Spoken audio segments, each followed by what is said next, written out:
తండ్రి, మహిమగల రాజా,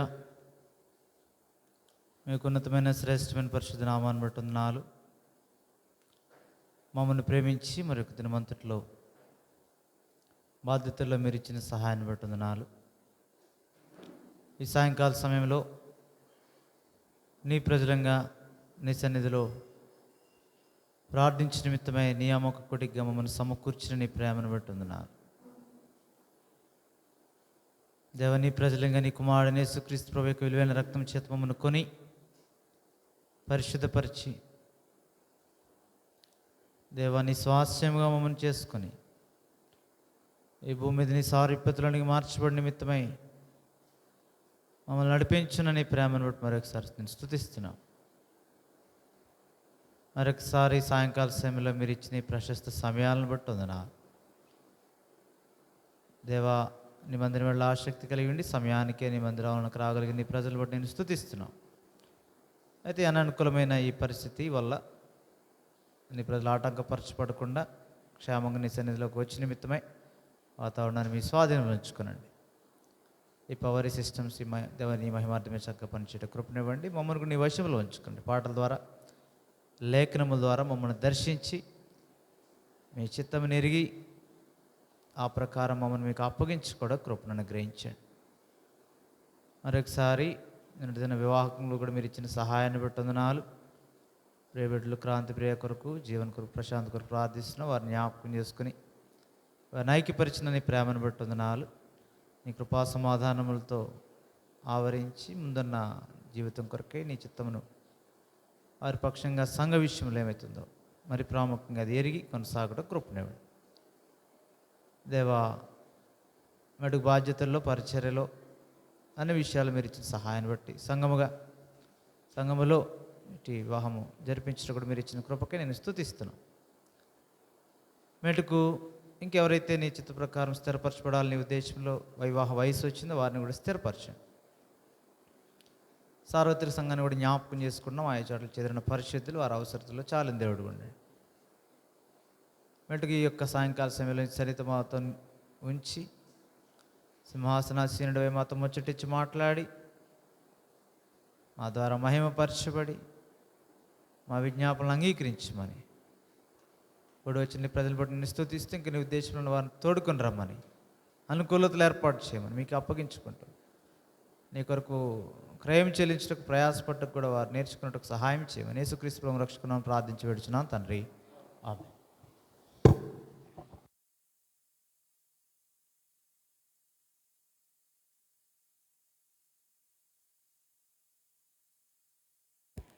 మూడు 308 పాట పాడదాం. పాట సంఖ్య 308, 305 పాత పాటలు.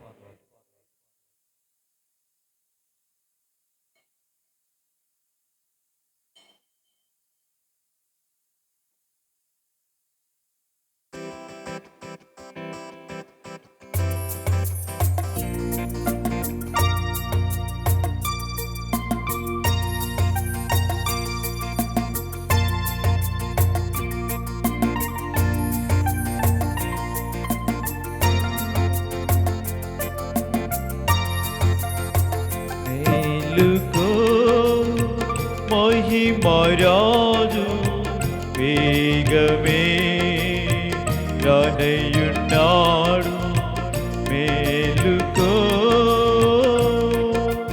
పరము నుండి పురధ్వనితో అరయునెసు ఆర్భాటముతో పరము నుండి పురధ్వనితో ఆర్భాటముతో సర్వలోకము తెరిచుతును, సర్వలోకము తెరిచుతును. త్వరపడు ఓ ప్రియుడా, మేలుకో మహిమరాజు వేగమే రానయ్యున్నాడు, మేలుకో. గురుతులెల్లా ధరణియందు సరిగా చూడా జరుగుతున్నా గురుతులెల్లా ధరణియందు సరిగా చూడా జరుగుతున్నా చిరునవ్వుతో చేర ప్రభుని చిరునవ్వుతో చేర ప్రభుని త్వరపడు ఓ ప్రియుడా చిరునవ్వుతో చేర ప్రభుని త్వరపడు ఓ ప్రియుడా మేలుకో మహిమరాజు వేగమే కనయున్నాడు మేలుకో క్రీస్తునందు మృతులెల్లరూ తడబూరా రోగగనే క్రీస్తునందు మృతులెల్లరూ రోగగనే క్రీస్తువలే తిరిగి లేతురు క్రీస్తువలే తిరిగి లేతురు లేతువా నీవు ప్రియుడా క్రీస్తువలే తిరిగి లేతురు లేతువా నీవు ప్రియుడా మేలుకో మహిమరాజు వేగమే రానయున్నాడు మేలుకో అరయంగా పరిశుద్ధులు పూరిసెదరు అక్షయ దేవులై అరయంగా పరిశుద్ధులు పూరిసెదరు అక్షయ దేవులై పరమందు ప్రభు క్రీస్తు పరమందు ప్రభు క్రీస్తు నిరతము ఓ ప్రియుడా పరమందు ప్రభు క్రీస్తు నిరతము ఓ ప్రియుడా మేలుకో మహిమరాజు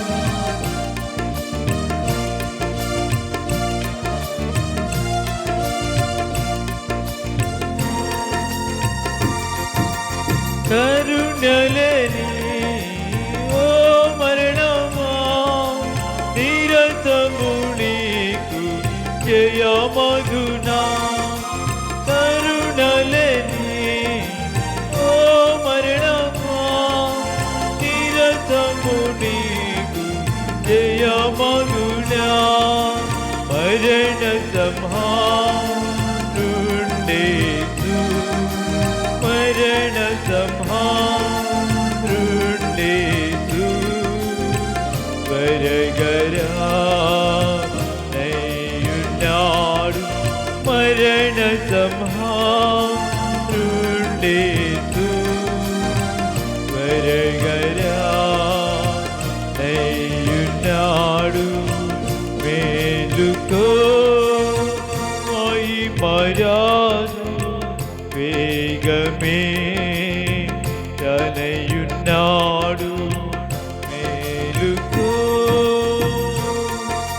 మాంసలో కాపీష చదులు హింసపరచ విజృంభించిన మాంసలో కాపీ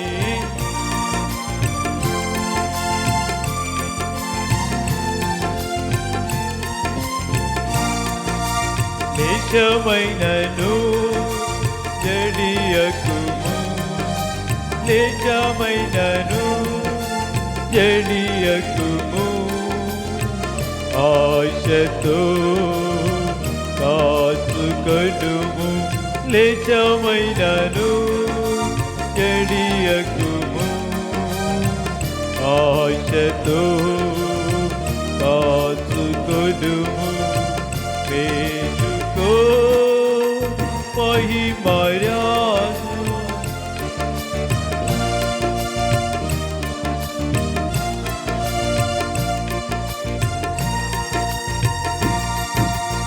పాపమును చేయకుమా రేపకుమా దైవ కోపమును పాపమును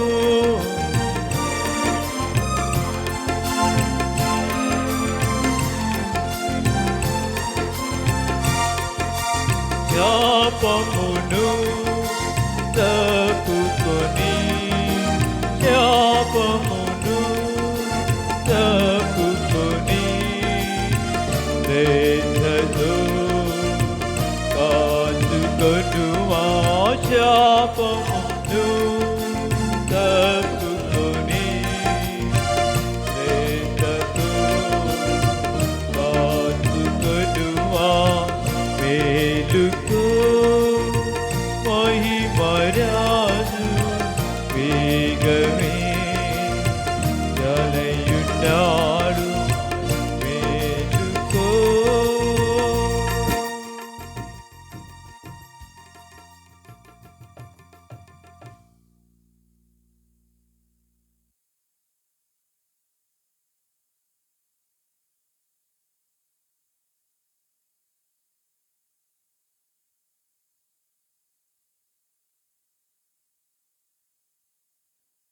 మూడు వందల 17 పాట సంఖ్య 314 పాత పాటలు 317 314.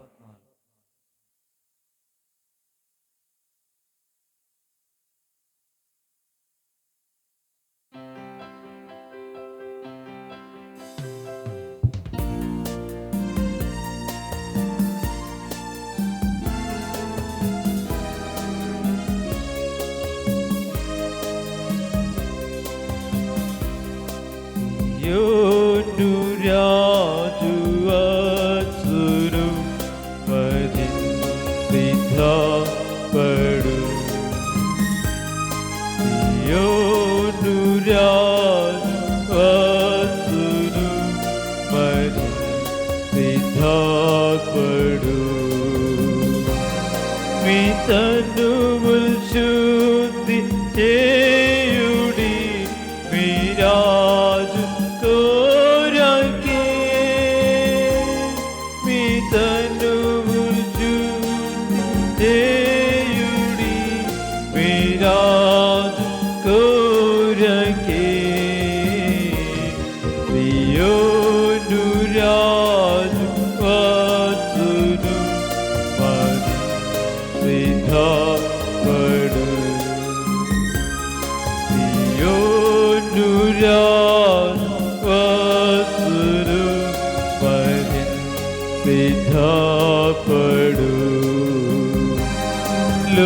లోకస్తులు ప్రశ్నింతురు మరి మీ రాజు ఎవరని లోకస్తులు ప్రశ్నింతురు మరి మీ రాజు ఎవరని తన శక్తి విన్నవారు చూడనాచి దూరుగా తన శక్తిని విన్నవారు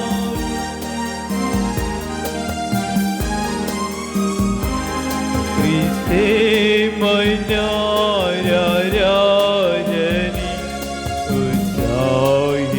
ఉత్సాహించేదము క్రీస్తే మనారాజని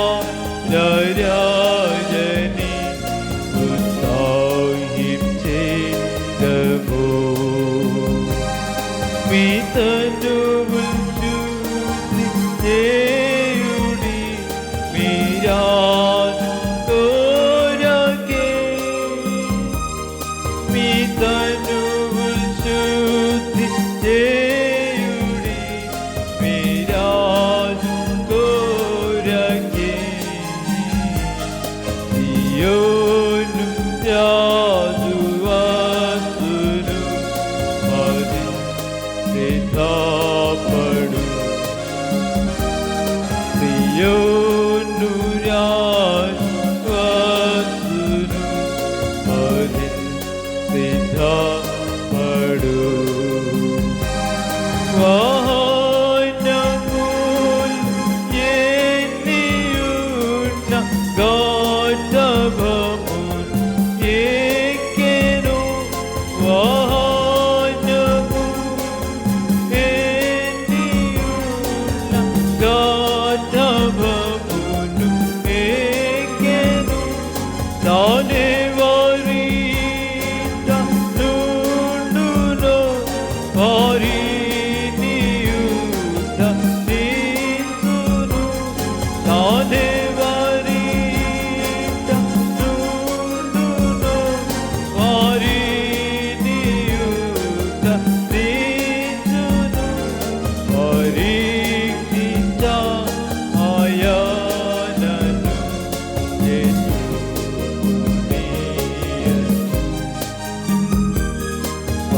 పరీక్షించ ఆయనను చేసుకొనియదు మీ తనువుల్ శుద్ధి చేయుడి మీ రాజు కోరకే మీ తనువుల్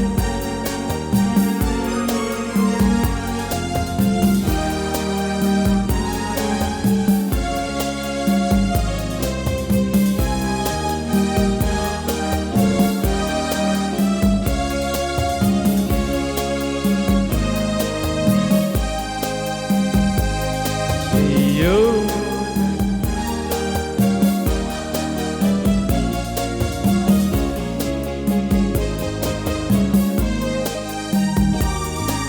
యేసుని స్వీకరించెడు వారేగుదు ప్రయాణతో యేసు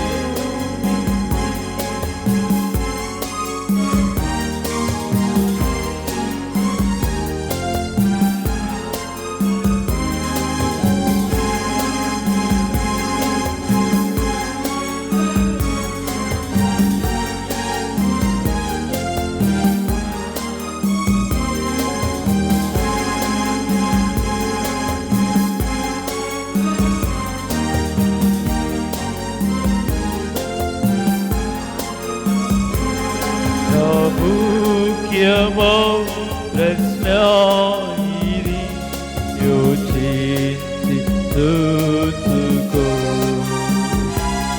ప్రాముఖ్యమౌ ప్రశ్న ఇది యోచించి చూసుకో మీ తనువుల్ శుద్ధి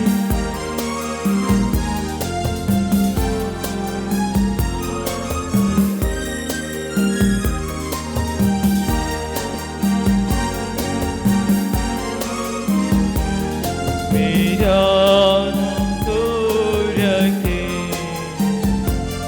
సియోను రాజు వచ్చును మరి సిద్ధపడు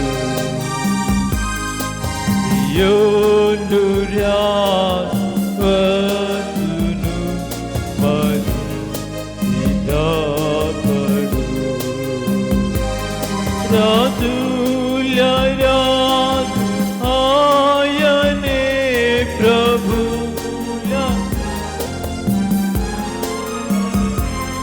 రాజుల రాజు ఆయనే ప్రభుల ప్రభు ఆయనే న్యాయ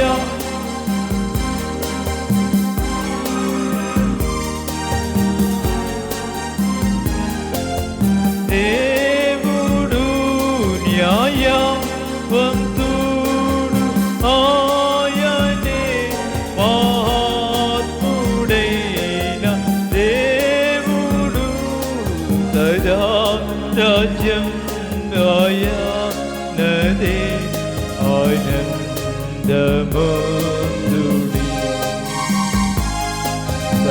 సదారాజ్యం ఆయనదే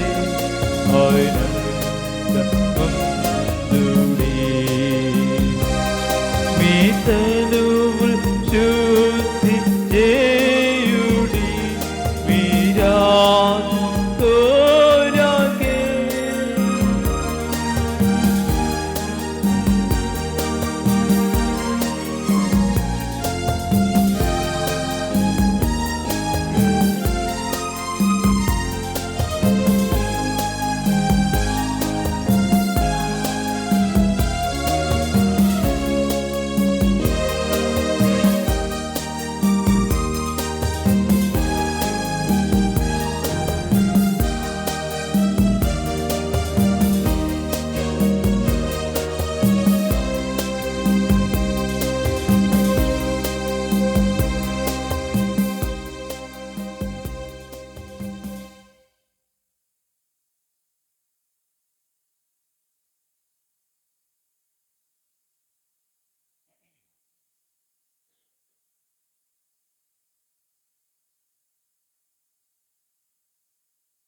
మూడు వందల 320 పాట సంఖ్య 323 320 పాత పాటలు.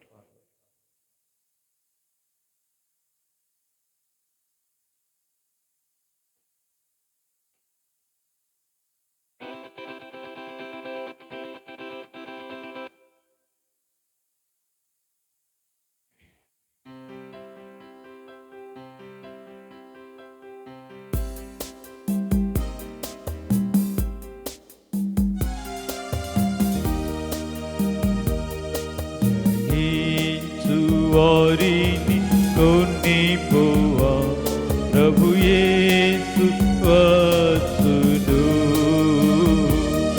జయించు వారిని కొనిపోవా ప్రభు యేసు వచ్చును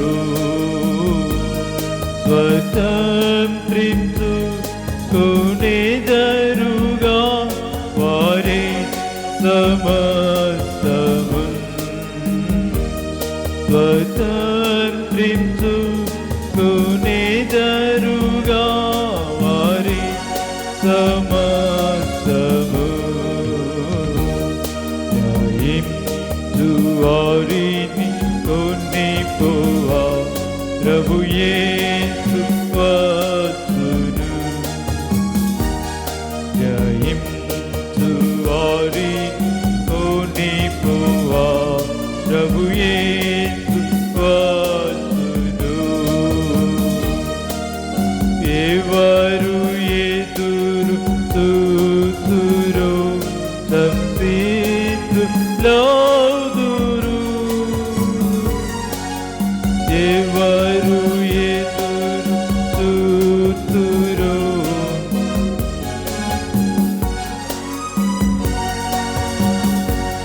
ప్రభు రాకనేవా నశింతురు కొనిపోవా క్రీస్తు వచ్చును ప్రభు రాకనేవా నశింతురు కొనిపోవా క్రీస్తు వచ్చును జయించు వారిని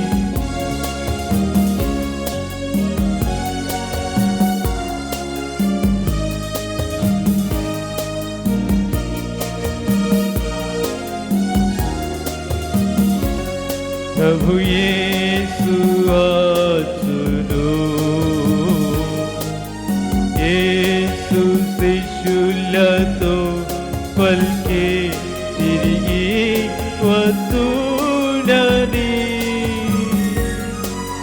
యేసు శిష్యులతో పలికే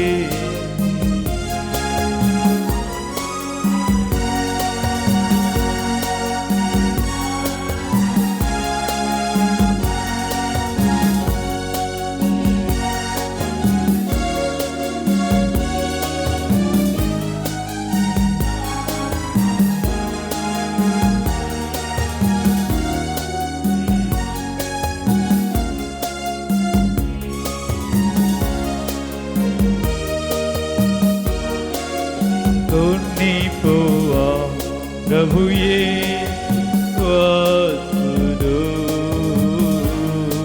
దయించు వారిని కొనిపోవా, ప్రభు యేసు వచ్చును.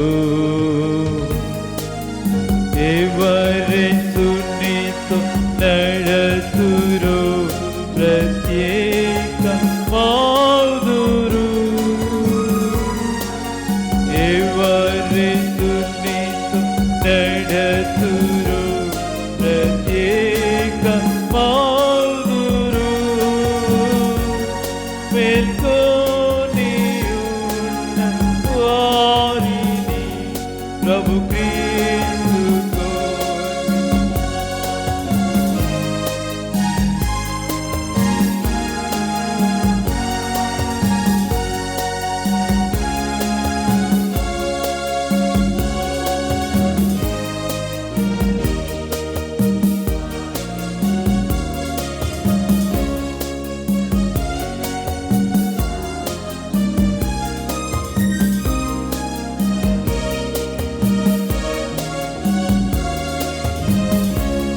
ప్రభు యేసు వచ్చును.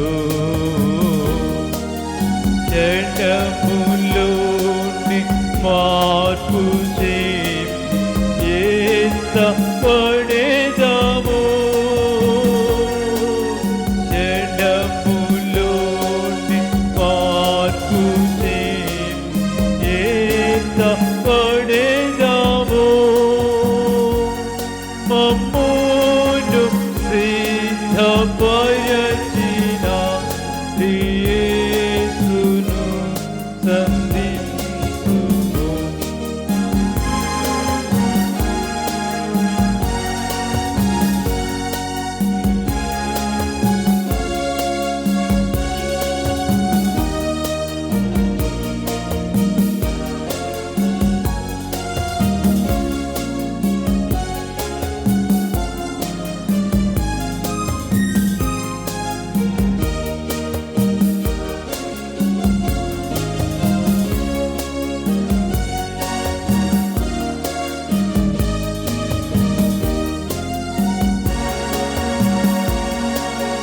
మనలను నీ దోషులను తన సన్నిధిలో మనలని నీ దోషులను బహుమానము పొందేదము ప్రభుని కోరికాయినే. బహుమానము పొందేదము ప్రభుని కోరిక ఇదే. గ్రహించు వారిని కొనిపోవా, ప్రభు యేసు వచ్చును.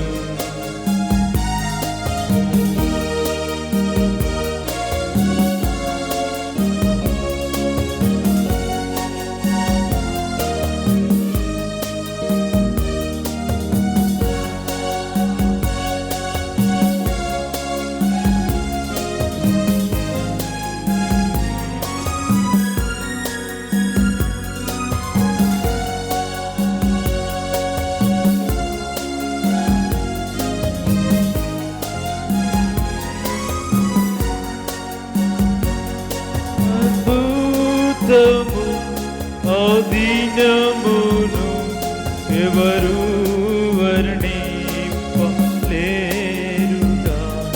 అద్భుతము అదీనమును ఎవరు వర్ణింపలేరుగా.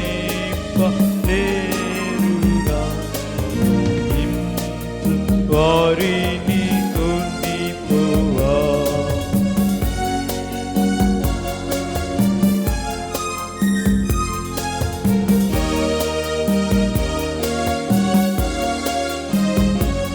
ప్రభు యేసు వచ్చును. స్వతంత్రించు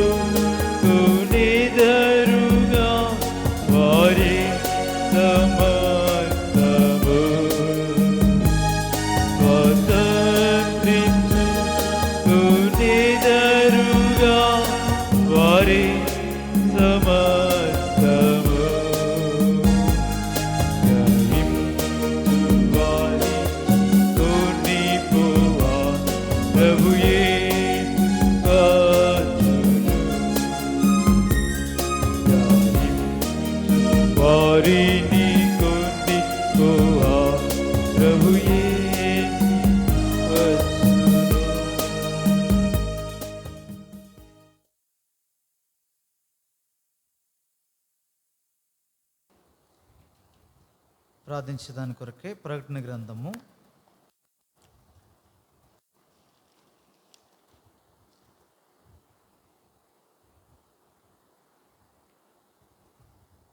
21వ అధ్యాయము.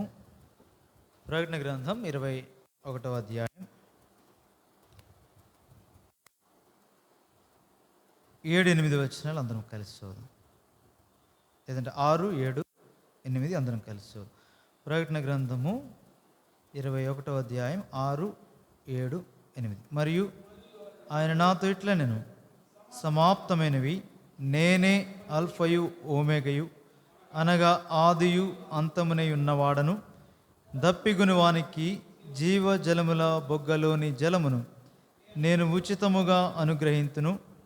జయించువాడు వీటిని స్వతంత్రించుకును. నేనతనికి దేవుడనయ్యుందును, అతడు నాకు కుమారుడయ్యుండును. పిరికివారును, అవిశ్వాసులను, అసహ్యులను, నరహంతకులను, వ్యభిచారులను, మాంత్రికులను, విగ్రహారాధికులను, అబద్ధికులందరూ అగ్నిగంధకములతో మండు గుండములో పాలు పొందుదురు. ఇది 2వ మరణము. ప్రభు సహాయం కొరకే ప్రార్థన చేద్దాం. తండ్రి, మరొకసారి వందనాలు. నీ కృపను బట్టి చిన్న మందిగా మమ్మల్ని సమకూర్చినావు దేవా. నీ మందిరం ఎడలా, నీ ప్రజల ఎడలా, ప్రార్థన ఎడల ఆసక్తి కలిగి నీ సన్నిధిలోనికి వచ్చిన ఈ కొద్ది మంది ప్రజలను బట్టి నేను స్తుతిస్తున్నావు. మా కొరకే మీరు దాచించిన వర్తమానం మాకు అనుగ్రహించి మమ్మల్ని తృప్తిపరిచి, ఏ అవసరతతో, ఏ అక్కరతతో, ఏ హృదయంతో మేము ఎదుటికి వచ్చినప్పటికీ మీకు ఇష్టమైన, మీరు సంతోషించే హృదయాలతో మరలా మా గృహాలకు వెళ్ళినట్లుగా తగిన రీతిలో మేము ప్రార్థించిన నిమిత్తమని నీ వాక్యం ద్వారా మనం సిద్ధపరచమని నిలబడిన దాసుని ప్రయోజకుని మీద రూపించునని నేను ఖాళీ చేసుకొని మీ ఆత్మతో నింపి ఈ ప్రజలమైన మాకు ఏది అవసరమో మీరు అట్టి మాటలు మీ పరలోక సింహాసనంలో మాకు సిద్ధపరిచిన సంగతి మాతో మాట్లాడడం తృప్తిపరచమని ఆనందింపజేయమని యేసుక్రీస్తు ప్రభువు రక్షకునామమున ప్రార్థించి వేడుకుంటున్నాం తండ్రి. ఇక్కడ చివరిలో ప్రకటన గ్రంథంలో దేవుని ప్రజలకు దేవుడిచ్చిన ఇవ్వబోతున్న ఆధిక్యతను, లేదంటే ఇచ్చిన ఆధిక్యత క్రీస్తులో నిరీక్షించిన మనకు ఆయన ఇచ్చాడు. ఇది దీన్ని స్వతంత్రించుకుంటున్నామంటే దాన్ని ఆల్రెడీ పొందాం అంటే ఖచ్చితం. ఇది దీనిలో ఏ సందేహం లేదు. అట్టి గొప్ప నిరీక్షణతో కూడిన జీవితాన్ని మనకి ఇచ్చాడు ప్రభు. అవి మాట్లాడుతున్నాడు చివరిలో. ఎందుకంటే క్రీమ్ అది. ఎవరితో ఈ మాటలు మనకు తెలుసు కదా. 21వ అధ్యాయం ఎవరిని గురించి?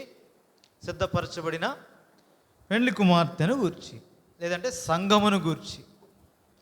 ఏ సంఘం అయితే పరిశుద్ధముగా, నిర్దోషముగా, మహిమగల సంఘముగా, ప్రభు ఎదుట, క్రీస్తు ఎదుట నిలవబెట్టబడుటకు తగిన క్రీస్తు స్వరూపమును ధరించుకుంటుందో ఆ సంఘమయ్యున్న వారితో ప్రభు మాట్లాడుతున్నాడు. అందుకని ఇటీ సంఘము చాలా చిన్నది.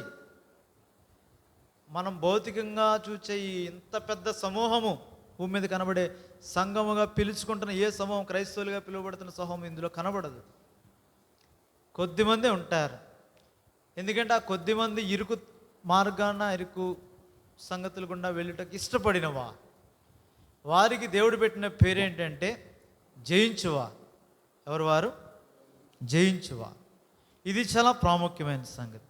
అందుకే వారి క్రియలేమి, వారి సంగతులేమి ఎట్లా ఉంటాయంటే, ఈ లోకం ఎదుట, నమ్మకార్థ క్రైస్తవులు ఎదుట, ప్రజల ఎదుట, కొన్ని పర్యాయములు సంఘములో వారి ఎదుట కూడా. పౌలు అంటాడు కదా, నేను వారితో ఈ సంగతుల విషయం మాట్లాడుతున్నాడు, అందరూ నన్ను వాదించి ఏం చేశారు? చనిపోయే ముందు చెప్తున్నాడు ఆ మాటలు. చూడండి, ముందు ఎప్పుడు చెప్పలేదు, తన గురించి చెప్పలేదు, కానీ ఎవరి మీద నిందేయలేదు, కానీ కపట సహోదరులు ఇట్లా మాట్లాడాడు కానీ నిందేయలే. చనిపోక ముందు ఏమంటున్నాడు? తిమోతి 2వ పత్రికలో, తిమోతి 2వ పత్రిక చివరి అధ్యాయము 6వ వచనం,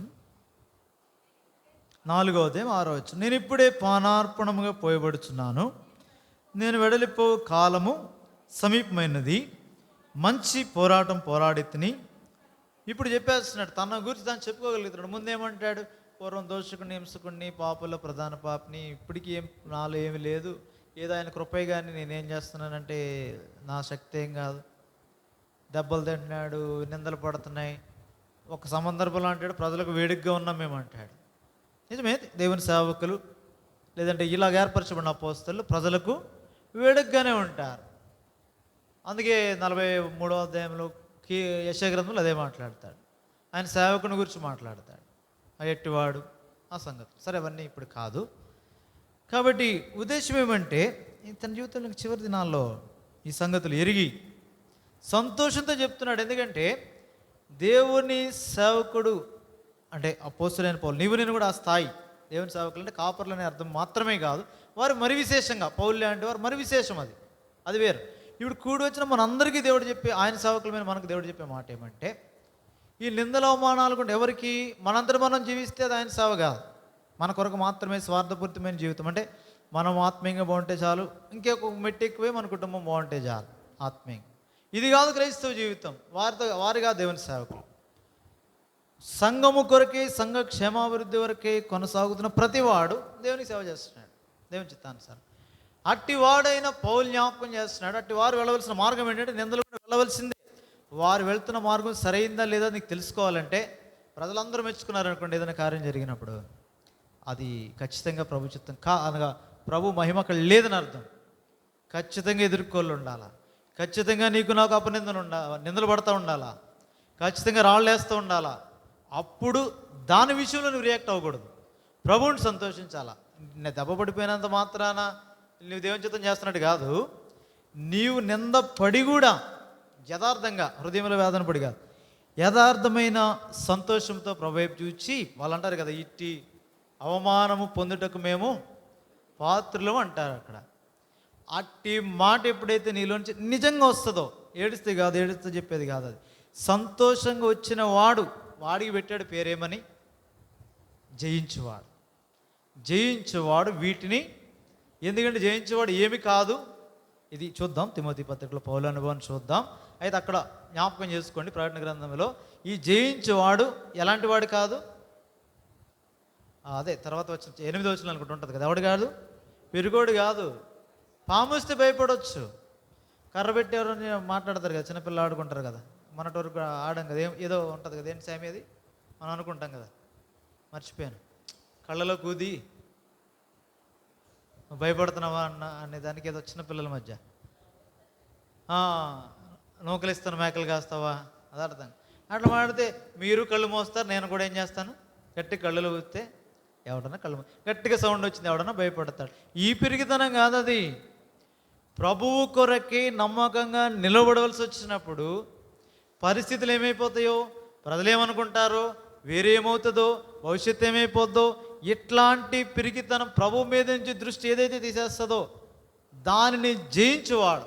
జయించువాడు కింద ఎన్నో ఉన్నాయని, జయించిన వాడు అని చెప్తున్నాడు అక్కడ. జయించువాడు వీటిని స్వతంత్రించుకుంటాడు. అంటే పిరికివాడు కాదంటే ఏ విషయం అనేది చాలా ప్రాముఖ్యం. పాము వస్తే భయపడచ్చు, అది పెద్ద ఏం కాదు, అది మానవ స్వభావం, అది వేరు. లేదు నేను భయపడిన నించుంటే అది వచ్చి ఏం చేస్తుంది, కాటేస్తుంది. ఇప్పుడు ఏమవుద్ది, మనకే నష్టం.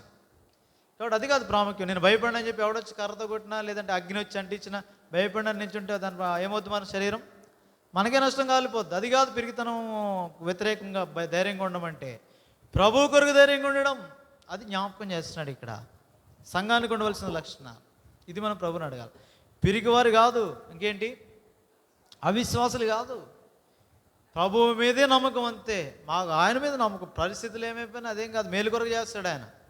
ఇది ఏదైనా మేలు కొరకే, విశ్వాస యాత్రలో ఏదైనా మేలు కొరకే, కంగారు పడిపోవడం కాదు. కంగారు పడిపోయి అందుకే సరే, ఇంకా అక్కడ ఉన్నవన్నీ ఇప్పుడు ధ్యానించడానికి సమయం కాదు. కానీ తిమోతి పత్రికలు అందుకే చివరిలో చెప్తున్నాడు, ఈయన పడినవాడు, అన్నిట్లోనూ పడిన అనుభవాలు కూడా వెళ్ళాడు. మేము శ్రమ పడుతున్నాను, ఇరిగింపబడ్డాను, అలా కనబడుతున్నాను లోకానికి, మనుషులకు వేడిగ్గా కనపరుచుకుంటున్నాం, అలా ఉన్నాం మేము. పండగ చేసుకున్నారు మమ్మల్ని చూసి ప్రజలు. ఏ పండుగ, నిందలేస్తున్నారు, నిందలేసి ప్రభువు పండుగ అంటే ప్రభువుని పండుగ చేశారు. వారు ఏం చేశారు, వారికి ఆయన దూషించారు, కొట్టారు, కొట్టినవాడు ఎవడో ప్రవచింపమన్నారు. అది అనమాట అక్కడ. అలాగ అపోస్తలులు, అలాగే నీవు నేను ఉంటేనే క్రైస్తవ జీవితం సరిగా వెళ్తున్నాడు. అది ఏ రకమైన పరిస్థితి అని, అది స్కూల్లో కావచ్చు, కాలేజీలో కావచ్చు, లేకుంటే మనం పనిచేసే చోట్ల కావచ్చు, ఇంట్లో కావచ్చు, సంఘములో కూడా. అదే ఆ సంఘంలో కూడా అని చెప్పడానికి ఇక్కడ తిమోతి పత్రికలో పౌలు అంటాడు, చివరిలో చెప్తున్నాడు. ఏమంటాడంటే, మంచి పోరాటం పోరాడు, నేను వెళ్తున్నాను అని చెప్తూ ఏం చేశాడు చూడండి, 15వ వచనం, లేదంటే 15 చూడండి. జాగ్రత్తగుండు, బహుగా ఎదిరించెను. మొదట సమాధానం చెప్పినప్పుడు ఎవడు కూడా నా పక్షంగా నిలవలేదు. ఎందుకంటే సంఘములో చాలా జాగ్రత్తగా ఉండాలి. ఈ పరిస్థితుల్లో సేవకులమైన మనం ఏ విషయంలో సేవకులని మళ్ళీ చెప్పాను, కంప్లీట్గా దైవ సేవకులు వచ్చిన మాకు మరింత అవసరం ఇది, అది మేము చూసుకుంటాం, అది కాదు. ఇప్పుడు మనము సంఘంగా మనందరం కూడా మన కొరకు మాత్రమే కాక సంఘ క్షేమాభివృద్ధి కొరకు ప్రయాసపడుతున్న ప్రతివాడు దేవుని సేవకుడే. స్టేజెస్ ఏమి లేవు. అదే పలుమార్లు ధ్యానిస్తున్నాం మనం. వాని సామర్థ్యం కొరది తలాంతి ఇచ్చాడు. ప్రతివాడు సేవకుడే. కాపరి ఈ స్థాయి వేరు, పరిచర్య వేరు. అందుకే నిన్న పెళ్లి వర్తమానంలో కూడా అది జ్ఞాపకం చేయబడింది. భార్య భర్తలు అన్న తర్వాత సమానం, కానీ వారి యొక్క విధులు వేరు. అట్లాగే సంఘంలో కూడా అంతే. నిజానికి సంఘమే నిజము, ఇది సాదృశ్యం. ఏది? వివాహం అనేది, భౌతికమైన వివాహం. నిజం ఎక్కడుంది? అయితే నేను క్రీస్తుని గురించి, అది మెయిన్, ఇది కాదు. అది చూసి ఇది నేర్చుకోవాలి. అది జ్ఞాపకం చేస్తున్నాడు. సరే, ఇక్కడ పౌలు అంటాడు సంఘాన్ని గురించి. ఇది సంఘంలో జరిగిన సంగతి. అలెగ్జాంద్రుని కంచరవాడు ఏం చేశాడు? కీడు చేశాడు. 14 వచ్చిన తిమోతి 2వ పత్రిక 4:14. అలెగ్జాంద్రుని కంచరవాడు నాకు చాలా కీడు చేశాడు. నేనేం చేయను, అతని క్రియలు చొప్పున ప్రభు ఇచ్చుకుంటాడు. నాకేం పని? ఆయన దేవుడు పెట్టాడు అక్కడ. ఆ కీడు నాకు అవసరమేమో, చేశాడు. ప్రభు ఇచ్చుకుంటాడు. ఖచ్చితంగా అది కీడు చెప్తున్నాడు. ఎందుకంటే చనిపోయే ముందు కాబట్టి ఉన్నదన్నట్టు చెప్పి వెళ్ళిపోవాలా, లేకపోతే పౌరులను అనుమానిస్తారు. అనుమానించకూడదు, సంఘంలో కలవరం రాకూడదు. కాబట్టి చెప్తున్నాడు, వాడు కీడు చేశాడు, ప్రభు చూసుకుంటాడు. మీరేమి మళ్ళీ త్వరపడి మీరేం చేయొద్దు, అది అక్కడ ఉద్దేశం. త్వరపడిపోయి మా పక్షాన్ని మీరేం చేసేయద్దు. కొద్దిమంది ఉంటారు కదా, కాబట్టి మనల్ని ఏమనంటే మన పక్షాన్ని మనల్ని ప్రేమించే వాళ్ళు ఏమంటారు? త్వరపడిపోయి మావాడు అంటావా అని చెప్పి, అది కూడా కష్టం. అది కాదు, ప్రభు అతనికి ప్రతిఫలం ఇస్తాడు. తర్వాత నువ్వు జాగ్రత్తగా ఉండు, వాడేం చేయొద్దు, ప్రభు చూసుకుంటాడు. నువ్వు జాగ్రత్తగా ఉండు, అడుగులో పడిపోకుండా. తర్వాత నా మాటలు బాగా ఎదిరించినప్పుడు ఆ మాటల యొక్క విద్వాంసాన్ని, లేదంటే మాటల్లో అతను చూపించిన ఫేవరిజాన్ని చూసి ఏమైపోయింది అక్కడ? సమాధానం చెప్పినప్పుడు సంఘంలో కూడా ఎవడు నా పక్షాన్ని ఎవడు లేడు. సంఘంలో ఈ క్రియలు జరిగాయి. సంఘం బయట విషయాలు పౌలు ఇప్పుడు మాట్లాడు ఎట్లా సంఘంతో, బయట సంగతులు చెప్పట్లేదు ఇక్కడ. అప్పుడు వీధుల్లో చేసే సువార్తను గురించి అపోస్తల కార్యాలు చెప్పాడు, కానీ పత్రికలు ఆ సంగతులు కాదు. సంఘంలో గురించిన సంగతులు సంఘంలో వరకే అర్థమవుతాయి. దానికే చెప్తున్నాడు. పత్రికలు సంఘానికే. క్రీస్తు రక్తం ద్వారా విమోచింపబడిన దేవుని ప్రజలకు మాత్రమే పత్రికలు. వాళ్ళు అర్థం చేసుకుంటారు. మాత్రమే అంటే అన్నిలకు కూడా దానిలో సువార్త ఉంది, కానీ ఆ పరిపక్వతలోనికి వచ్చినప్పుడు మాత్రమే. లేదంటే కొరింథీ 2వ పత్రిక, మొదటి పత్రిక 2వ అధ్యాయం ప్రకారం ఆత్మ సంబంధి అయిన మనుషుడే దాన్ని వివేచించగలడు. సరే, ఇక్కడ సంఘము కూడా అతడు క్రియల్లోనూ మాటల్లోనూ చూపించిన ఆ ప్రావీణ్యత చూసి పౌలేదు, ఎందుకంటే పౌలు ఏది విషయంలో రాజీ పడ్డాయి కదా, వాళ్ళ పౌలు మీద రౌడు పడతారు. కానీ పౌలికి వ్యతిరేకంగా సంఘము కూడా లేచున్నంతగా ఎవడికి కీడు చేశాడు? అలెగ్జాంద్రుడు వాడు. కాబట్టి అందుకే మనం జాగ్రత్తగా ఉండాలి. వాడిని ఏం చేయకూడదు, ఎందుకంటే వాడు ఇంత పౌల్ని ఎదిరించాడంటే సామాన్యులను ఎదిరించడం సులభం వాడికి. అందుకే ప్రభువు అతనికి ప్రతిఫలం ఇస్తాడు. నువ్వు జాగ్రత్తగా ఉండు, నేను జాగ్రత్తగా ఉండాలి. జాగ్రత్తగా ఉంటూ అప్పుడు అంటాడు, అతని పక్షమున నా పక్షాన్ని ఎవరు లేరు, అలా మాట్లాడాడు. సమాధానం చెప్తున్నాడు పౌలు. కానీ ఏమైంది అక్కడ? ఎవరు నా పక్షం లేడు, అందరూ విడిచిపోయారు. ఆ స్టేట్మెంట్ చెప్తున్నాడు. ఇది అతనికి కాదు, ఎవరికి? వారికి నేరముగా ఎంచబడకుండునుగాక. స్టెఫెన్ ఏం చెప్పాడో, ప్రభు అంతకంటే ముందు సిలువలో ఏం చెప్పాడో అదే చెప్తున్నాడు పౌలు. అది చూపిస్తున్నాడు ఇక్కడ. వాళ్ళు ఇక్కడ చూపిస్తున్నాడు ఆ ప్రేమని. ఎవరి పక్షాన? అలెగ్జాంద్రు పక్షాన కాదు, సంఘ పక్షాన. వాళ్ళకి తెలీదు, సంఘము పవిత్రురాలైన కన్యక. తెలియదు అవ్వకి, బలహీన ఘటం. తెలియక ఏం చేసింది? కుయుక్తి చేత మోసపరచబడింది. అతి బలహీన ఘటమని ఎరిగి సంఘముతో పౌలు చెప్పే మాట ఏంటంటే, ఇది సంఘము కొరకు పలకబడిన మాట. ఇది వారికి, వాళ్ళేం కాదు, వాళ్ళు ప్రేరేపించబడి అట్లా చేశారు. ఎవరి ద్వారా? అలెగ్జాంద్రు ద్వారా. వాళ్ళేం కాదు, వాళ్ళ సామాన్యులే, వాళ్ళ సంఘమే, వాళ్ళని ఏమనడానికి లేదు. వాళ్ళని ప్రేరేపించిన వాడిని నువ్వేం చేయకు, కానీ ఏం చేయాలా? జాగ్రత్తగా ఉండి వాడుతావు. అలెగ్జాంద్రు వంటి వాడుతావు. సార్వత్రిక సంఘములో చేర్చబడిన నీకు నాకు, మరొక మాటలో జయించువాడుగా ప్రభు యొక్క రాజ్యంలో ఉండే నీకు నాకు, ఇది వర్తమానం. ఇది అన్ని విషయాల్లో ఏ అనుభవం అయితే అనుభవం మన జీవితంలో ప్రతి అనుభవంలో కూడా త్వరపడకూడదు. అందుకే ఎవరిని క్షమించాలో అని క్షమించాలి. కొరింథీ 2వ పత్రికలో పౌలు క్షమించినట్టు 2వ అధ్యాయం. ఈ ఆత్మ సంబంధమైన వివేచన సంఘానికి అవసరం. ఏ సంఘము? సిద్ధపరచబడిన పెండ్లి కుమార్తె మరొక మాటలో జయించునువా. ఇది జయ జీవితం అంటే. ఎవడైతే ఆత్మీయ పరిపక్వతలోనికి రాలేదో వాడేంటంటే సులభంగా మోసపోయి వాడి పక్షానికి పోతారు. అందుకే చాలా జాగ్రత్తగా ఉండాలా. శత్రువు సున్నితంగా మోసం చేస్తాడు. కాబట్టి ఇప్పుడు ఒకవేళ ఇలాంటి పరిస్థితులు మన మధ్య ఉండకపోవచ్చు, ఇక ముందని జాగ్రత్త పడాలి. సంఘం ఏదో జరుగుతుందని కాదు ఈ సంగతి. ప్రభు ఈ వర్తమానం ఇస్తున్నాడంటే ముందున దినాల్లో వీటిని తప్పించుకునే నిమిత్తమే జయించేవాడుగా నీవు నేను ఉండాలా. ఏదో ఒక కొద్ది కాలానికి కాదు ఈ వర్తమానం, నిత్యత్వం కొరకైన వర్తమానం ఇది. తర్వాత జ్ఞాపకం చేస్తున్నాడు 17వ వచనం. ఇది ప్రాముఖ్యమైనది. ఈయన దేవుని సేవకుడు, ఈయన అపోస్తలుడు, ప్రభు పని కొరకు నియమించబడి పనిలో ఉన్నవాడు. ఆ కారణం చేత పని కొరకే భారం కలిగి ఆ పనికి నేరం కలగకూడదు, నేరం వారి మీదకి రాకూడదని వారి మీద మోసేవలే దోషం వెళ్ళకుండా అడ్డుకుంటున్నవాడు. తాను చెప్పే స్టేట్మెంట్ ఇది. నా ద్వారా అంటే నాకు అప్పగించబడిన పని సంపూర్తిగా నెరవేర్చబడిన నిమిత్తము మాత్రమే. అంతే కదా, అన్ని జనులు దాన్ని విని అంటే దేవుడు నాకు ఇచ్చిన పని నేను సంపూర్ణంగా నెరవేర్చే నిమిత్తము మాత్రమే. ఏమైంది అక్కడ? అంతేగాని ఆయన సేవకుడు నేను నాడట చేస్తాడా దానికోసం సంఘం అంతా అట్లా వెళ్ళిపోయారా, ఈడొక్కడైపోయాడని సింపతి కోసం ప్రభు రాలేదు, ప్రభు ప్రక్కన నిలవలేదు. ఎందుకు నిల్చున్నాడు? అలా నిలవబడని వారు ఉన్నారు అనేక మంది. హతసాక్షులుగా స్టెఫెన్ అయినప్పుడు ఏమైనా నిలబడ్డాడు ప్రభు వారి దగ్గర? స్టెఫెన్ దగ్గర భూమి మీద నిలబడలే. ఎందుకంటే తన పని సంపూర్తి అయిపోయింది కాబట్టి. అంతేగాని నిలబడలేక కాదు. బాప్తిజం ఇచ్చి యోహాను చెరసాల్లో ఉన్నాడు, స్థల కొట్టబడింది, తన పక్షాన ప్రభువు నిలవబలగలడు. కానీ ఏమైపోయింది? భూమి మీద బాప్తిజం ఇచ్చి యోహాను యొక్క పని సంపూర్తి అయిపోయింది. నిలవబడగలడు కానీ భూమి మీదే ఉన్నాడు. సులభంగా రక్షించగలడు, బతికించగలడు. చేయలేదు అట్లా. పని సంపూర్తి అయిపోయిందని అర్థం. అక్కడ వాళ్ళు పాపం చేశారని కాదు అర్థం. తన పని అయిపోయింది భూమి మీద. పని అవ్వలేదా ఆపుతాడు, ఏమి తీసుకోడు. నువ్వు పాపం చేసావు, పరిశుద్ధత సన్మానించలేదు, దేవుని ప్రజలను కాని మాట అన్నావు, ఆయన్ని 2 సార్లు కొట్టావు, ఆయన్ని తెలిసి కూడా మాట వినలేదు, చంపేడు. పని మాత్రం ఏం చేయబడాలా? ఇక్కడతో నీ పని అయిపోయింది, పరిచర్య తీసాను. కానీ ఇంకా నీ పరిచర్య సంపూర్తి అవ్వలే. అందుకే ఆ పరిచర్య సంపూర్తి చేయడానికి కొన్ని నెలలు ఉంచాడు మోషేని భూమి మీద. అది చాలా ఆ స్పర్శం అనుకుండాలా. ఈజీగా మనం తీర్పు అంటే ఆ స్టేట్మెంట్ ఇచ్చేయకూడదు, వాడు అలా పాపం చేసాడు కూడా చచ్చిపోయాడు కాదు. ఆయన పరిచర్య అయిపోయింది. దైవజనుల విషయంలో, దేవుని సేవకుల విషయంలో, జయించే వారి విషయంలో నేను మాట్లాడేది. బయట సంగతి మనకు అవసరం లేదు. కాబట్టి ఆయన పరిచర్య అయిపోయింది, ఆయన తీసుకున్నాడు. నీ పరిచర్య ఇంకొంది కాబట్టి భూమి మీదే ఏం చేశాడు? ఇక్కడేం చెప్పబడింది? ప్రక్కన నిలిచాడు, నీ పక్కన ఉంటాడు. నీ పరిచర్య అయిపోయిందా? అక్కడ నిలబడతాడు. ఇక్కడ పరలోకం నిలిచి ఆహ్వానించాడు స్టెఫెన్ని. భూమి మీదకి వచ్చి ఆహ్వానించలే.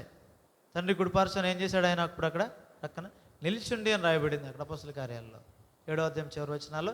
నిలిచి మనుష్య కుమారుడు అక్కడి నుంచి స్టెఫెన్ని ఆహ్వానించినట్టుగా మనం అర్థం చేసుకోవచ్చు. నిలబడ్డాడు అక్కడ నిలబడ్డాడు. ఎందుకు? పని అయిపోయింది. పని ఇంక ఉంది కాబట్టి పౌలు పక్షాన్ని ఎక్కడ నిలబడ్డాడు? ఇక్కడ నిలబడ్డాడు భూమి మీద. ఇదే మనం జ్ఞాపకం చేసుకోవాలి. అందరూ విడిచిపోని నువ్వు దేవుని సేవకుడివి. దేవుని సేవకుడు మళ్ళీ ఆ భావం మర్చిపోవద్దు. మరి అలా మీరు అపార్థం చేసుకోకుండా నిమిత్తమై జయించువాడు అందరినీ విరోధంగా ఉన్నా నువ్వు ఏ పని కొరకు ప్రయాసపడుతున్నావు దానికి నేరం రాకుండా చూసుకోవాలా. నీకు కలిగిన సంగతుల విషయంలో ప్రభువే నీకు, ఇంకెవరు కాదు. మొట్టమొదటి ప్రభు, తర్వాత సంఘం అంతా, ఇంకెవరు కాదు. నిత్యత్వం కొరకు ఆలోచన చేయాలి. అందుకే అందరు నన్ను విడిచిపోయిన ప్రభువు నా ప్రక్కన నిలిచి నన్ను బలపరిచిన కనుక ప్రభు ప్రతి దుష్కార్యం నుండి నన్ను తప్పించి, ఇది నిత్యమైన రక్షణ. ఇంకా చేరలేదు ఆయన. పౌలే రక్షణ పొందలేదు. ఇంకా ఏ రక్షణ? పాప క్షమాపణ విషయం కాదు, తన సొంత రక్షణను కాపాడుకునే విషయం కాదు. ఏ రక్షణ పొందలేదు ఇంకా? ఈ లోకాన్ని విడిచి ప్రభుత్వ సదాకాలం ఉండే రక్షణను ఇంకా ఈ శరీరంలో ఉన్నంతకాలం పొందం. అది ఇంకా పొందలేదు కాబట్టి అన్నాడు, ప్రతి దుష్కార్యం నుండి నన్ను తప్పించి పరలోక రాజ్యంలో నన్ను చేర్చినట్లు నన్ను రక్షించును. కానీ ఆయనకే, యుగయుగములు ఆయనకే ఈ స్థాయిలోకి, ఆ పౌలు స్థాయిలోకి నీవు నేను రావాలి. ఉద్దేశం అది. ఈ వర్తమానానికి ఉద్దేశం ఏమంటే ప్రభు ఇచ్చిన మాట, ఈ స్థాయిలోకి నీవు నేను వెళ్ళాలి. జయించువాని స్థాయి ఇది. నేను మంచి పోరాటం పోరాడు, మంచి పోరాటం పోరాడితే ఈ నిందలేంటి, ఈ అవమానాలేంటి, లేదంటే ఈ యొక్క సంఘం కూడా వ్యతిరేకమైపోవడం ఏంటి, సంఘంలో ఉన్న వాళ్ళు వ్యతిరేకించి మాట్లాడడం ఏంటి, పౌలు లాంటి వాడు సంఘాలు కడితే వ్యతిరేకంగా మాట్లాడడం ఏంటి, అందరూ విడిచిపోవడం ఏంటి? అక్కడ ప్రభువుని చూశాడు. చూసి వెళ్ళిపోవట్లేదు. ఇప్పుడు నీకు నాకు ఈ అనుభవం కూడా ఒకవేళ మనం వెళ్ళమెంత పరిస్థితి రాదు. ఒకవేళ వచ్చినా సరే ధైర్యంగా ఉండు. నాతో ఉన్న దేవుడు నీ ప్రక్క భూమి మీద నీ పని ఉంటే నీ పక్కన కూడా ఉంటాడు. అదే ఆయన ఇచ్చే ధైర్యం, పౌలు ఇచ్చే ధైర్యం. నీకు నాకు పౌలు ఇచ్చే ధైర్యం అంటే జయించేవాడుగానే ఉండగొరితే క్రయం చెల్లించడానికి ఇష్టపడు. ఎంత ప్రయాసపడి సంపాదించి ఈ సంఘం కొరకు ఎంత చేస్తే సంఘం వెళ్ళిపోయారంటే కాదు, వీళ్ళు నాకు వ్యతిరేకంగా మాట్లాడుతున్నారు కాదు, వాళ్ళకి నేరంగా ఎంచబడుకుండా కాక వాళ్ళు ఇమ్మెచ్యూర్, నా పరిపక్వతలకు వాళ్ళు రాలేదు. కీడు చేసి కాదు, మేలు చేసి ప్రభు కొరకు నిలబడితే నిజంగా సంతోషిస్తావు. ఈ అనుభవాలు కూడా ఎప్పుడైతే ఈ సంగతులన్నీ వ్యతిరేకంగా వస్తున్నాయో ఏదైతే తప్పు చేసి వెళ్ళిపోయారో తర్వాత తెలుసుకుంటారు వారు. బహుశా పౌలుగా వెళ్ళిపోయిన తర్వాత తెలుసుకున్నారు వారు. అప్పుడు బాధపడిన ఉపయోగం లేదు. చెప్పేశాడు కదా అప్పుడే, నేను ఇదిగో పానార్పణంగా అయిపోయింది, ఇంకా నాది అయిపోయింది, నేను భూమి ఇంకా ఈ లోకాన్ని విడిచిపెట్టి వెళ్ళిపోతున్నాను, నాది అయిపోయింది, మంచి పోరాటం సంతోషంగా వెళ్ళిపోతూ చెప్తున్నాడు. ఆయన ప్రత్యక్షను అపేక్షించి నన్ను కాదు, మీకు నా వల్లే మీకు కూడా ఏముంటుంది, నీతి కిరీటం ఉంటుంది అని చెప్పేశాడు. తర్వాత ఎంత ఏడ్చుంటారంటే పౌలు వెళ్ళిపోతున్నప్పుడు ఇంకా మరలా నా ముఖము చూడరు అన్నందుకు భౌతికంగా వారు పడిన బాధ అంతే బాధపడ్డారు. ఏడ్చుకుంటూ ఆయన్ని అంతకంటే ఎక్కువ ఏడ్చుంటారు. ఇప్పుడు ఈ యొక్క పత్రిక ద్వారా ఈ సంగతి తిమోతి ద్వారా ఇప్పుడు ప్రజలకి సంఘానికి తెలపబడినప్పుడు అలెగ్జాండర్ ఎలాంటి వాడు బయటకు వచ్చేస్తుంది. అప్పటికి అరే ఈడెనకాల మనం వెళ్ళామని తెలిసిపోద్ది. ఇవన్నీ వచ్చాక వాళ్ళు ఏమవుద్ది వాళ్ళ పరిస్థితి. పౌలుని గురించి ఇంకా మిక్కిలి వేదన పూరితమైన హృదయాలతో బాధపడి పౌలు మాటలు జ్ఞాపకం తెచ్చుకొని ధైర్యపరచబడేవారు ఉండుంటారు. ఖచ్చితంగా అదే దాని ఉద్దేశం. ఆ స్థాయిలో నీవు నేను ఉంటే అదే ప్రభు కోరుతున్నాడు. నువ్వు జయించేవాడుకుంటూ కోరుతున్నాడు. నీ స్థాయి వేరు, వారి వల్లే కాదు, నీ స్థాయి వేరు. ఒకవేళ ఇప్పటికీ ఎవడ మాట అయిపోతే ప్రభుని చూడండి, పౌల్ని కాదు ప్రభుని చూడండి. ఆయన సంతోషంతో క్రియలు చేయాలా, ఏడుస్తే కాదు, దుఃఖంతో పని చేయడం కాదు, అది సంతోషంతో చేయాలి. అప్పగించబడింది అది మనకి. అందుకే ఈ మాట చాలా ప్రాముఖ్యం. 17వ వచనం, ఈ ఒక్క మొక్క తీసుకోవడం కాదు, ప్రభువు నా ప్రక్కన నిలిచి ఎందుకు నిల్చున్నాడో మనకు చాలా ప్రాముఖ్యం. ఆ మొక్క తీసుకొని వెళ్ళిపోతే నీ పక్కనే ఉండడు ఆయన. ఎందుకుంటాడు? అయితే నా ద్వారా ఆయన పరిచర్య పరిపూర్ణంగా నెరవేర్చబడాలి. నీకు ఆశ ఉంటే, నాకు ఆశ ఉంటే ప్రభు నీ పక్కన ఖచ్చితంగా ఉంటాడు. అది కోరాలి నీవు. నేను ప్రభు నా ద్వారా నీవే పని చేయాలనుకుంటున్నావు, అది నేను సంపూర్తి చేయాలా, ఆ తీర్మానం అది చేసుకుంటే ఆయనే వస్తాడు. ప్రభు వచ్చిన పక్క నుంచి అనక్కర్లే, ఆయన వస్తాడు అవసరాన్ని బట్టి. ఆయన ఎల్లప్పుడు అన్నాడు కదా ఈ పత్రికలో, నేను ఎన్నడు విడువను ఎడబాయి అన్నవాడు ఆయన తానే చెప్పాడు అంటాడు. అక్కడ చెప్పినవాడు ఆయన కదా, ప్రభు నాకు సహాయుడు. అంతే, నరమాత్రులు వాళ్ళు ఏం చేస్తారు. ఇది పిరికితనం నుండి బయటికి రావడం అంటే. అంతేగాని ఇందాక చెప్పినట్టుగా ఏదో చెప్పేసి ఏరే నువ్వు పిరికోడు, నువ్వు రెండో మరణానికి వెళ్తావు కాదు. ఆ పిరికితనం కాదు, ఆత్మీయ సంగతులే, భౌతికమైనవి కాదు. జ్ఞాపకం చేసుకుందాం. ఇక్కడ ప్రభు సన్నిధిలో ప్రార్థించడానికి వచ్చా. చిన్న మందిగా ఉన్న మనతోనే ప్రభు మాట్లాడుతున్నాడు. జయించేవారు చిన్న మందే. భౌతికమైన చిన్న చిన్న వాటికి నియమ కొడుకులు మానేస్తే ఇట్లాంటి విషయంలోనే జయ జీవితం లేకపోతే నిత్యత్వంలో ఇట్లాంటి సంగతులు ఇంకేముంటాయి? గ్రహింపులోనికి రానివాడిని బలపరచవలసిన బాధ్యత కూడా ఉంది మనకి. అయితే ఇలాంటి చిన్న చిన్న విషయాల్లో ప్రభు సన్నిధిని సంఘం దూరపరుచుకున్న వారికే ఇలాంటి వాళ్ళు మోసం చేస్తారు. అలెగ్జాండర్ అలాంటి వాడు వాళ్ళు వెనకాల వెళ్ళిపోతారు. వారి వల్లే సార్వత్రిక సంఘం గురించి మాట్లాడుతారు. దానివల్లే సంఘంలో విభజనలు తర్వాత తెలుసుకుంటారు. అటు మెయిన్ అసెంబ్లీకి రాలేరు, ఇటు వీడి కింద ఉండలేరు, ఇటు కాకుండా ఉంటారు. సంఘాలు జరిగే సంగతులన్నీ ఇవే ప్రాముఖ్యంగా మన అసెంబ్లీస్లో. ముందేమో ఎవరిని ఇలాంటి వాడిని నమ్మేసి వెళ్ళిపోతారు. సంఘం డివైడ్ అయిపోద్ది. ఆ సంఘంలోకి వెళ్ళలేరు. ఇప్పుడు వాళ్ళు ఎక్కడ చేర్చుకోరు, ముందు వెళ్ళిపోయారు. ఎందుకంటే వెళ్ళిపోయినట్టు తినకుంటాడు, వాళ్ళకి వ్యతిరేకంగా మాట్లాడతాడు. ఇప్పుడు ఆడితో కలిసి ఉండలేడు. వీడి బండారంతో బయట పడింది అలెగ్జాండర్. ఏం చేస్తాడు ఇప్పుడు? దాంతో కలవలేరు, దీంట్లో ఉండలేరు, మధ్యలో ఉండలేరు, తాము చేసుకోలేరు. ఏం చిత్తం అది కాదు. ఏం చేయగలరు? అది రాకుండా నిమిత్తం ప్రభు జ్ఞాపకం చేస్తున్నాడు. బయట ఉన్న సంగతిలోనికి రాకుండా నిమిత్తం ప్రభు జ్ఞాపకం చేస్తున్నాడు. సమస్తం మేలు కొరకే. ప్రభుని చూడు, జయ జీవితం. అది ఇప్పుడు చూస్తే తిమోతి ప్రకటన గ్రంథంలో అక్కడ స్పష్టంగా అది జ్ఞాపకం చేస్తున్నాడు. చూడండి 5వ వచనం 21వ అధ్యాయం. ఇదిగో సమస్తము నూతనమైనవిగా చేస్తున్నానని చెప్పాను. ఈ మాటలు నమ్మకమును నిజమైనవి కనుక ఇవి రాయివి. మిగిలిన గుప్త ఏమంటే బయటికి చెప్పవలసిన సంగతి చెప్పకుండా ఉన్నాయి, ముద్రించాయి. ఇవైతే రాయి. ఏంటవి? చదవండి. సమాప్తమైనవి. మొదటివాడు నేనే, కడపటివాడిని కూడా నేనే. తర్వాత ఆది అంతము నేనే ఉన్నవాడను. ఇది ప్రాముఖ్యం. అందరికీ కాదు, ప్రభు కొరకే దప్పిక. అదే కదా చెప్పాం అప్పటి వరకు. రాజీ పడిపోయి చిన్న వాటికి నియామకుడికి అనేది ఒకటే కాదు. ప్రభు కొరకు నిలిచి ఉండే పరిస్థితుల్లో చిన్న వాటి కొరకు నీకు ఆశ లేకపోతే ప్రభు మీద, దప్పిక కనుగిపోతే ప్రభు మీద ఆశ లేకపోతే నీవు నింపబడవు కదా.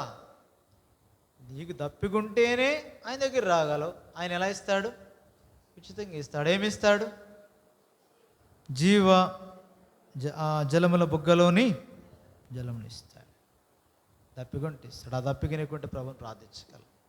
ఆ దప్పిక నీకు ఉంది కాబట్టి ప్రభు సన్నిధికి వచ్చావు, మంచిది. అదే దప్పికని ప్రభు ఎదుట చూపించి ఆయన ఇస్తాడు, ఆయన నింపుతాడు. ఏ దాహముతో నీవు వచ్చావో భౌతికమైన ఆత్మీయ దాహాలు తీరుస్తాడు ఆయన. నీవే ఆత్మీయ దాహంతో వచ్చావో అది తీరుస్తాడు. నీ భౌతికమైన జీవితంలో ఏ దప్పిక నీకుందో ఆయనకి తెలిసి తీరుస్తాడు. ఆయన ఎవరు? ఉన్నవాడు, ఆదియు అంతమునై ఉన్నవాడు, ప్రతి పరిస్థితిలో ఉన్నవాడు, ప్రతి పరిస్థితులు నీ ప్రక్కన నిలువగలిగిన వాడు, నీకు తోడైనవాడు. ఆయన మనుష్యుడు కాదు, నరమాత్రుడు కాదు, మాట తప్పడు. ఆయన నన్ను భద్రపరిచేవాడు. ఆయన నీకు నాకు కేడము. ఆయన నీకు నాకు అన్నీ అయినవాడు. నీవు నిజముగా అట్లా ప్రవర్తిస్తే నాకు ఆయనే, నాకు అవడొద్దు. ఏ మనుషుడు కాదు, నాకు ఆయనే. ఒక అడుగు పెట్టి చూడు, నీకు అర్థమవుతుంది. ఆయన అట్లా తోడు ఉంటాడు.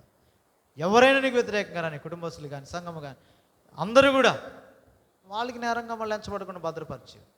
అయితే ప్రభువుని చూడు, మిగిలిన అడుగులను ఆయన నడిపిస్తాడు.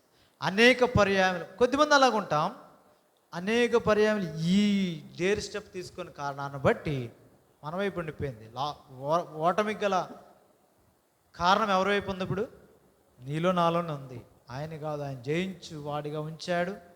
మన పక్షాన విజయోత్సాహముతో ఊరేగిస్తున్నాడు.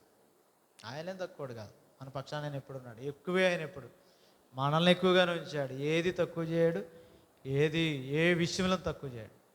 మనకు అవసరమైన వర్తమానం మనకి ఇచ్చిన నిమిత్తమే పరిస్థితులు అలా అటు ఇటుగా చేస్తాడు. ఆ గాలి తుఫాన్ ఎందుకంటే విశ్వాసం పేదరికి చూపించాలా. అది లేకపోతే నీగడ తెలుస్తుంది విశ్వాసం. ఆ అనుభవమే పేదరికి లేకపోతే పత్రికలే రాసేవాడు కాదు, అట్లా సంఘానికి మూలస్తంభంగా నిలబడేవాడు కాదు. నీకు రాబోచిన మేలు కొరకే, ఇది రాబోచిన సింహాసనం కొరకే ముందు చెరసాల. యోసేపు విషయంలో పిరికోళ్ళగా అక్కడే ఉండిపోతే తర్వాత జరిగే సంగతులు కాదు. నిలబడి ఉండు, ఎవడు విడిచిపెట్టాడు కాదు. ప్రభు నీకు అయితే ఒక్కటి స్థిరంగా ఉండు. ప్రభు వాక్యం చొప్పున వెళ్తున్నావా లేదా? చదివిన తర్వాత 7వ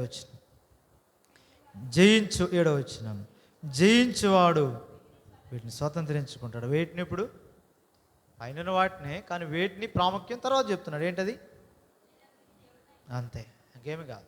ఆయన మనకి దేవుడు, మనం ఆయనకి కుమారులం. ఈ స్థాయి అందరికి అర్థమయ్యే స్థాయి కాదు. ఆయన దేవుడు ఏంటి, వీళ్ళేంటి, ఫైనల్ స్టేజ్ ఇలాగే ఉంటుంది. మొట్టమొదటి ఎలా ఉంది? మొట్టమొదటి ఎలాగా? మనము ప్రజలము, ఆయన దేవుడు. మొట్టమొదటి అసలు ఆయన మనకు దేవుడే కాదు. ఏదంటే మనం నిర్దేవులం. ఎప్పుడు?